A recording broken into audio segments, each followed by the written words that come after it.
based upon the activities. We don't know what they're doing underwater. It would be fascinating to know. So we rely on behaviors they exhibit at the surface. So one of the things is that male dolphins, as Dolphin says, what's the name of the relationship that adult male dolphins have?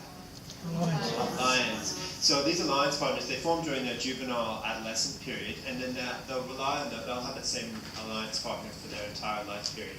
And like two best mates sitting drinking at a pub, they tend to do everything in synchrony. So if you see two dolphins doing everything in synchrony, likely to be males. So that synchronous behavior is a good indicator of males. Other ones is, in terms of dolphins like us, very social. They spend a lot of time socializing, particularly the younger dolphins. And I bet those new independent juvenile dolphins, Zeri and Knight and Gizmo, spending a lot of time socializing, as do the older dolphins. But you'll see them like leaping out of the water, which they may also do when they're foraging for fish. You'll also see body contact. So like us, they're very tactile animals. They mount each other, they pet each other with their peck fins, they use their tail flukes.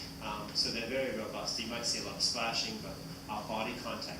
And these are behaviors that you can tick on your online sighting form, and you can also report them using your smartphone application. So you're looking for that body-to-body contact. Resting dolphins, we usually find that the dolphins, they don't rest so much in the river, but when they do, you'll get a large, relatively closely spaced group, and they'll do sort of a meandering dive pattern. So they'll kind of go down in one direction and then come up pointed in another direction.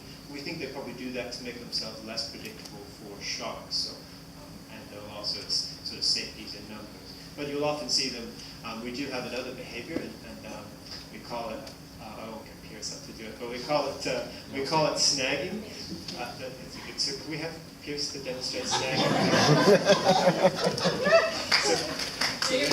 So Pierce, all you have to do is pretend to hang at the surface like a sausage. And you kind of bend your back a little bit. So like a sausage. So this is a very good profile of a snagging dolphin. So they'll see them rest at the surface. So basically the upper 2/3 of the body surface will be just hanging at the surface. They may do this while they're foraging, and you'll see them move their head from side to side because they're scanning with their sonar. But they'll often do it with their when they're resting as well. Hang out there for a couple seconds and then they'll move on and go back. Actually, Pierce is also demonstrating dugongs because dugongs, the calf will actually ride. Dugongs, the calf will actually ride piggyback. So it's the difference between dugongs and females. So other ones, tails up. When they're excited, socialized dolphins, their tissue on their belly will perfuse, it will become oxygenated, so it'll turn pink. And then Dolphin showed some really good, but you'll often see dolphins catching fish. They can't actually chew, so if they get a fish like a brim that's too big to swallow whole, or your larger mullet, they'll need to either throw it around the surface or take it down to the bottom to break it up into fish bits. But those are some of the behaviors you can look for, and as you get more and more experience with dolphin watching, you'll be able to, and there's also a behavior guide in thin book.